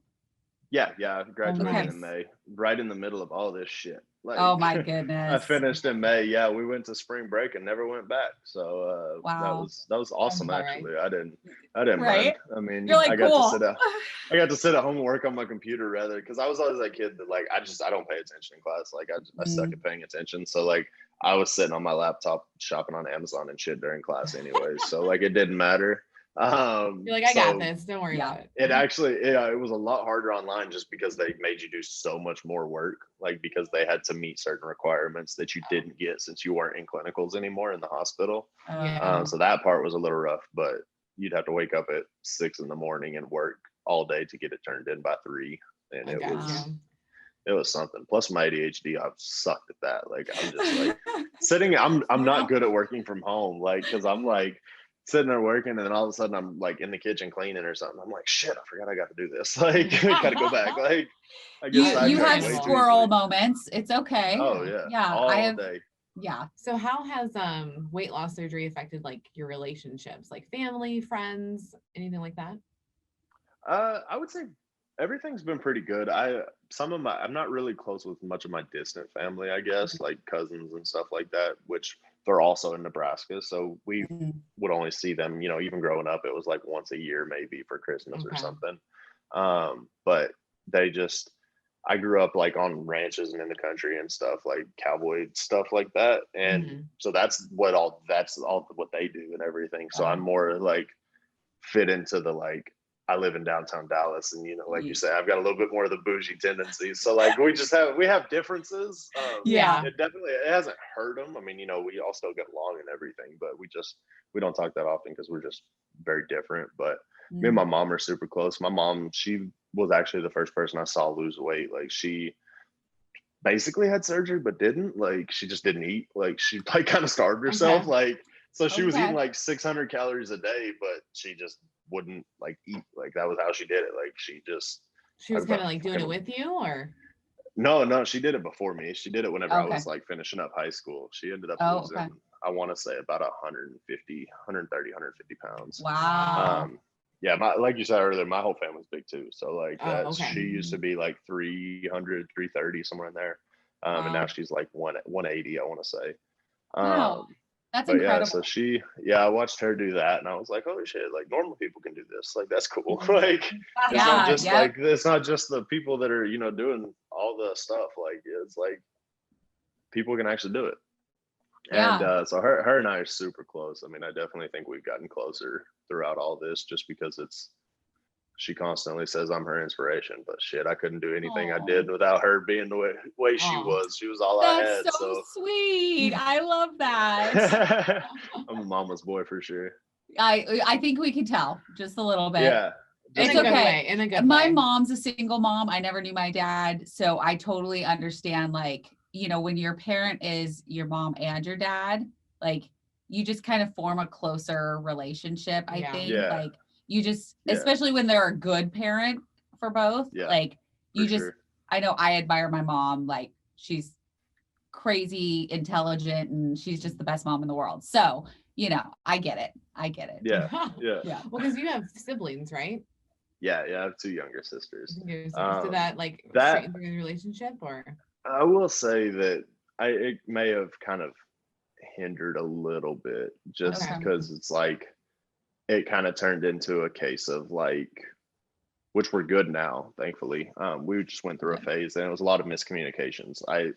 We just kind of fell off and weren't talking anymore after we used to be really close. And it just seemed like it was there was always smart remarks about like, you know, me being bougie or me being fancy and shit and thinking I'm too good and stuff like that. So like, a lot of the like, this is how we were born, this is how we should stay, as opposed to my kind of mindset that's like, fuck that. Like I can literally, I can change the way my kids are born and their kids are born. Like I can completely redirect the way our family tree goes. Like I'm not gonna just sit here and live in the conformity of what we were born into. Like that's not me. I just amazing. Kind of think we butted heads and clashed a little bit there, but it ended up being a lot more misconception and miscommunication. Nobody like thought to say, hey, why don't we talk anymore? So that's good. But yeah, it's definitely it's getting a lot better. I think everything is definitely on the up and up now. So everything has worked out pretty good. Yeah. For the dudes out there that are listening, I think they need Melanie to ask, how is like sex life losing all the weight? So much better. So much better. Unbelievably. Like everything is completely different. Like, oh God, I can't even like just the ability to do certain stuff. Like, I mean, you know, your flexibility and your mobility is better. Like you're just able to control yourself, like your whole body, like in every aspect. So like you can just, everything works out better. So it's definitely been all right, guys, so you heard it. It's better. It's better. That in itself makes everything worth it. Like aside from being able to shop and buy normal clothes, like that in itself. All right. Awesome. And what is your biggest NSV? I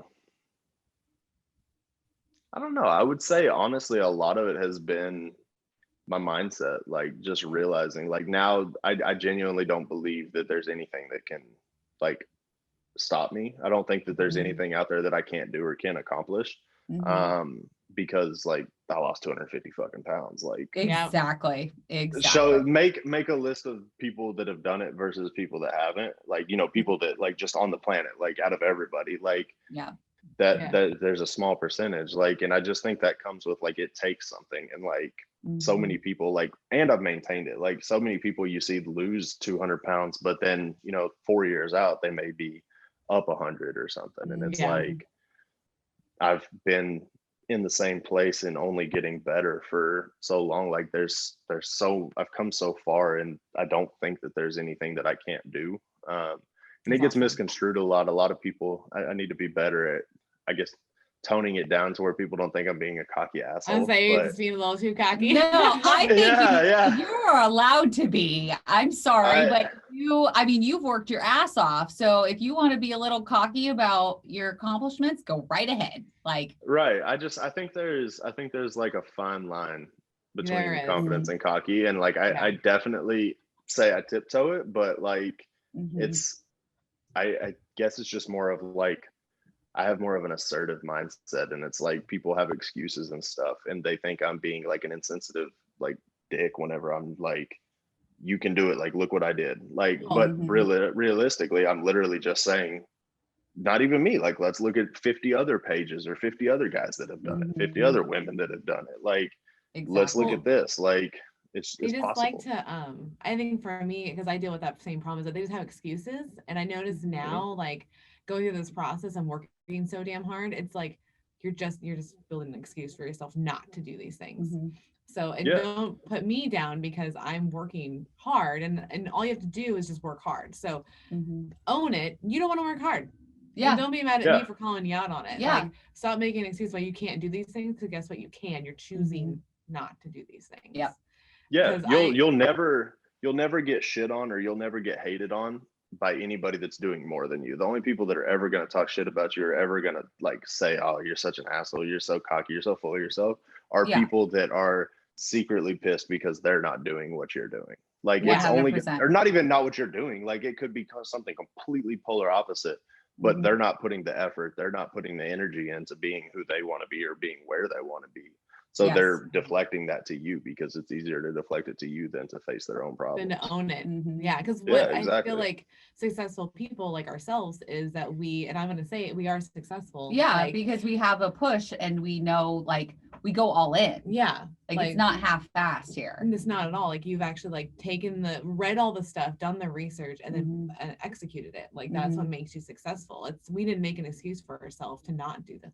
So exactly. It's just frustrating because like I definitely get I get a little emotional about it. I get mad because I'm just like, people put me down all the time about like my accomplishments. It's like, hey man, just acknowledge that I've made the accomplishment. And then like, if you want to accomplish something, then do something. Yeah. Then do it. If you want to do it, just get out and just do it. Yeah. Stop hating on me because you're not doing what you want to do. Like, Yep. Exactly. I've luckily developed very thick skin, or I guess I've evolved. I probably always had it growing up as big as I was. You kind of had to, but you do. You totally do. Yeah, like I just, it doesn't bother me. And it's like somebody talks shit, and I'm just like, okay, cool. Sorry for whatever's bothering you. Like, you know, right. Hopefully you get where you want to be, so you feel, quit feeling the need to shit on people. Like, right. That's a you better problem, not a me problem. Right, I love the response of okay.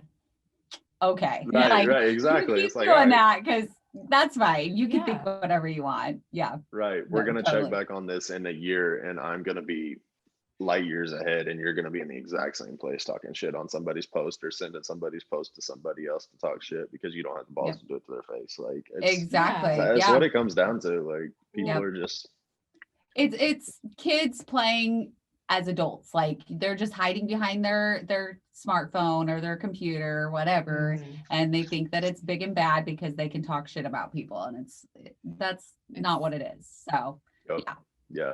So I agree entirely. And being like more of a successful person, like you can actually appreciate someone else that is successful because you know all the work that they had to do to get there. And that's what I kind of try to relate to people when they're kind of being haters, and I can see it. And I'm like, hey man, like you don't know what they did to get there. Like it takes a while. Like it's not instant. Everybody wants the instant gratification. You have to put some work into whatever you're doing, whether it's a business or whether it's your body, your mind. Like you have to do some work. It's not going to be done overnight. Definitely. Like I love seeing success, because like when I look at these people that are like right now, I'm like 25, like I'm at that point where I'm very like business driven and just trying to like set up and build so I don't have to work my ass off for somebody else for the rest of my life. Like I'm trying to get to the point where I can be out of the W-2 job by 30. Like my goal is to be done clocking in and working a regular job in the next 5 years. And so amazing. When I see somebody that like right now I'm working in like commercial real estate, like trying to buy actual like whole apartment complexes, like that's where I'm at right now, is trying to buy apartments. And like I look at these mentors of mine, and it's like one guy has went from, you know, a $500,000 net worth to over 40 million in less than 15 years. And it's like, Wow. okay, I don't even know what number that is, like 800% or something, Yeah. Right. his net worth in 15 years. I mean, come on. Like, to me, that just proves it's possible. Like, success just means it's possible. It doesn't matter who's having the success. It's just like, okay, there's success out there. Like, it is possible to do. It doesn't matter. And you can equate it to anything. Yeah, Like, and no matter what they're successful in, you can translate it to what you want to be successful in. What it teaches me is that you don't have to be special. You just got to put in the work. Yeah. Like, of course, like, I'm not trying to be like a football player. I don't have that kind of like athleticism, you know, like, know your boundaries, of course. But like, I think the deal is like, when you find something that you like to do, just put all of yourself in it, because now it's all you. Can I congratulate you on that word? What? Athleticism. I know. I was very proud of you saying it. So good job. I did not fuck that one up. That was great. Oh, that's awesome. I was like, oh wow, she said that right on point. I'm proud. Once you have your plastic surgery, do you want to come back on and tell us? Yeah. Yes. I'm trying to figure out what other segues we can do, because I'm having fun talking. Like, I'm like, shit, how many different episodes can we get out of this? Can we just start our own, like, the Ethan series? Like, we can just talk about anything. I'm like, down. we can just get on here and bullshit. Like, just have a whole nother playlist. Yes, let's do it. I'm down for it. Yeah. Let's do it. Yeah. Okay. Awesome. Yeah, I was thinking, I mean, we can definitely have you back on, and we'll just figure out some different avenues to kind of. I would say to wrap this up, is there anything you want to tell our followers that that can inspire them, or that you had to deal with that we haven't talked about? I think my main thing is just remembering that at the end of the day, like, success happens one day at a time. Like, I saw something the other day that says Rome wasn't built in a day, but they damn sure were laying down bricks every hour. Like, at the end of the day, I mean, nothing great happens in a day, but every minute, every day, like every hour of that day counts. Like, you're not going to build something insane in one day. You're not going to lose 100 pounds in one day, but the decisions you make are all like compounding and leading up to where you want to be.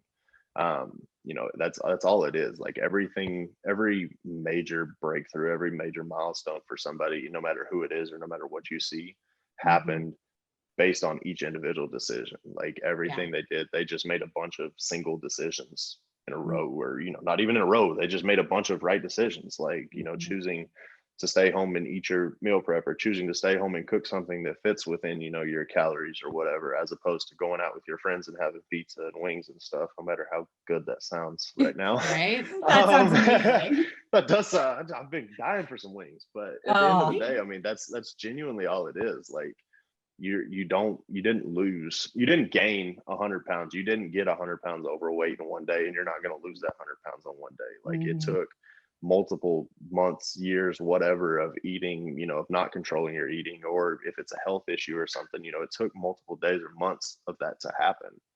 So at the end, like, don't be down on yourself if, you know, you lose a pound, but the next day you're up 2 pounds. Like, it's okay. Like, nothing is linear. Like, success isn't linear. Well, to piggyback on that, really, for me, it's like, when you think about it in the grand scheme of things, you being good and like learning how to be disciplined for a couple of years is nothing out of your whole life. So why are we like so stressed? Like, oh, it's going to take me a year. Yeah. Like, it goes by like nothing. Like, take out the year, learn about yourself for that year. Like, figure out what you like. And because I know when I started working out, I didn't realize how much I loved the row machine. And I would have never have known that if I didn't try it. Right. You know, and if Those are exhausting. They are exhausting. That's why I love it. I got like forearms from it, and I was like, fuck yeah. Well, and that's the same thing with yoga. I always said, I was like, no, it's too slow. It's too slow. I don't want to do that. Like, it's not. I love yoga. And then I did it, and I was like, oh, what the fuck was I talking about? Like, I started getting like the roundness on the top of my arms, and I was just like, holy shit. Like, this is like legit.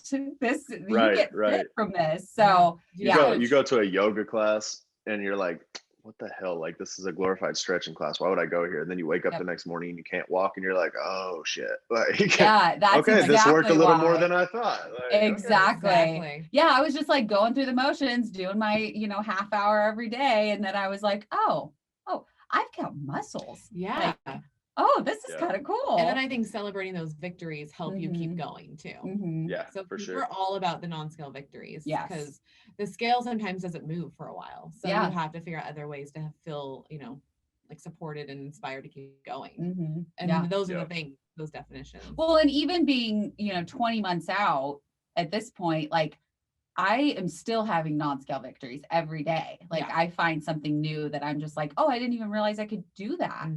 So, those non-scale victories, just because the scale stops, because I've already hit my goal weight, just because it stops, like you can still find new things to like congratulate yourself or celebrate, Well, like I'm almost 6 years, so I'll be 6 years in May. Yep. And I had a shit ton in the summertime because COVID, can't do anything, but we got like our trees taken down, and my mission was to cut up these trees by hand. I did not want to pay someone to come out. So I would like cut them down, put them in the barrels, and then I would burn some, and then I would take some to like the debris place. And I would have never done that shit before, but it felt so good and it felt amazing. And my husband would be like, I really don't want to do that today. And I'm like, not even asking. This is all me. Like, and it felt great to be like, I can do this shit. I don't need anybody to help me. Oh yeah. Like, this takes time. Like I took out baseboards this summer and I had no idea. Like I just needed to be shown. And I'm like sitting in the closet, like taking out carpet and taking out the baseboards. And I was like, I helped put together the back deck. Like there was so many things that I was just like, oh, fuck, I can do all this. Yeah. And never would have done it before. Never. No, well, I was, I have lupus, rheumatoid arthritis, and fibromyalgia. So I was bedridden for about 3 years before I had surgery. Oh, damn. Yeah. So that like just walking to the bathroom, like that was all my energy for the day. Yeah. So damn. doing like baseboards and things like that, like it's like, yes, go Night me. and Like day I can do this. Like, yeah, like I would never even be here. No. Before.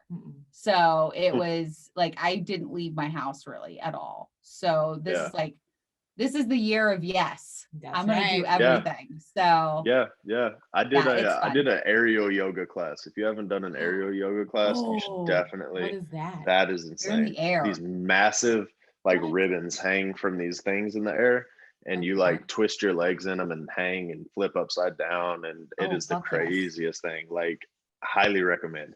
It is like the best pain in the world. Like the best pain in the world. It hurts so good. Like, it's one of them. It's a lot of fun. Like it was one of those things, and I'm like, holy fuck, I cannot believe I'm here doing this. Why would I do this? Like, I'm not even fond of heights. Like, now my goal is to go skydiving. Like, I'm dying to go, but unfortunately for my height, I got to get my skin, my plastics first, I think, because like most of them won't take you up unless you're 230 and like 230 or under. And I'm just like, God, dude, like I was miserable when I was 230. Like, why are you trying to take me back there?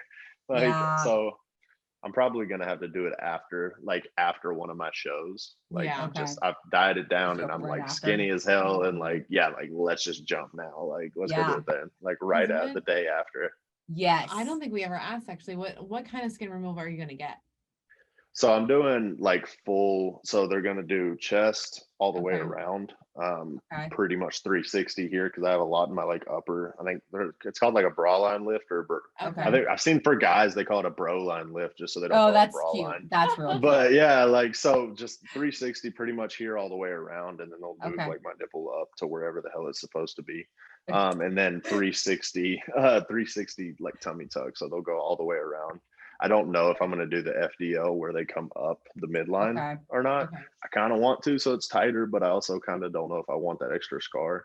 But I see a lot of people that don't do it, and then they still, like when they sit, they have quite a bit of loose skin still right in the middle. In the upper area, right under your sternum. And I'm trying to have abs, damn it. So I'm thinking it might be worth it just to cut it. like I'm trying to get like Thor. Like that's the goal. Everybody wants to look like Chris. We do love our Thor. Yes. Right.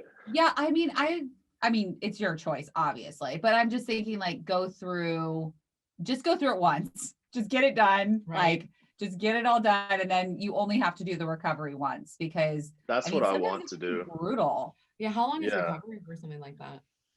I know you can't go to the gym for like probably 6 to 8 weeks, and then you're Yeah. very limited even after that. Mhm. So I probably would be working depending on the job, I guess. Like right now, like so I'm a nurse, but I'm a like a regional like RN case manager. So I work over 10 different communities. So my job is more of like a suit and tie type nursing instead of the, like actually on Amazing. the floor. Yeah, so my job is definitely a lot more compliant with that. I can do a lot of my stuff remotely, Okay.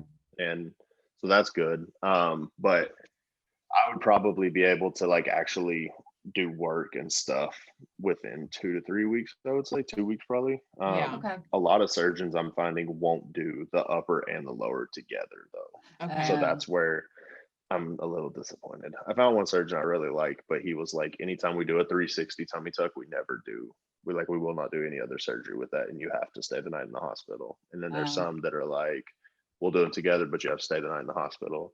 And then there's some that are like, yeah, we'll do them together, and you can go home after you're done. And I'm like, God, I don't know which I feel better about. I would rather just Yeah, go home, but at the exactly. same time, I'm kind of like, maybe I should stay. I feel like you We should should stay. stay. Yeah, I feel like you should stay. I think we want you to stay. Yeah, we've decided. We voted and you lost. So Right. yeah. That seems to be the way it's going. I don't think anybody wants to help me either. But they said like the main thing is like you have to like pick yourself up, because when it's all the way around both, like front and back at your midline, you have to like use your arms to pick yourself up, and you can't use your arms if you had your chest and upper back done. That So your makes arms are sense. limited. So then it's like you're kind of screwed. Like Yeah. You just so like lay flat, don't move, don't do yeah, nothing. basically. Yeah, basically. And then all the muscle I've got just goes away, and I'm just back to existing again. And then it's time to build it all again. And then they'll say, you'll build it back. You'll get Yeah, it. muscle You'll do memory it. is real. Muscle memory is real. So Yeah. we'll see how it goes. If I'm gonna Awesome. I'm still trying to hopefully find one. There's actually a guy out of Houston that is a plastic surgeon. He's also an IFBB pro bodybuilder. So he would know, like if I went to him, he would know like, look, I'm trying to get my pro card. Like I'm trying to compete and like be taken seriously. Like, so I think he would have more of the eye of like aesthetic of what they're looking for. So he would be able to kind of take that into consideration when he's cutting, as opposed to just somebody that handles weight loss cases and, tries to That's awesome. make the skin disappear. So, okay. So keep us updated. You keep us updated. Yeah, for sure. Everybody stay tuned for that episode for when he does. We should do one right after my plastics when I'm high as hell on all the painkillers. Yes, like we should. That would be that'd just be a huge blooper. Like the whole thing would just be like. I think that would be fun as hell. Like everybody just smoke a bowl and we'll just sit around and talk. Like, yes, exactly. I'm down. Exactly. I'll have a mimosa. Mel will smoke a bowl. You'll be high. It's totally fine. Yeah, I'll be fine. narked out. We'll be good.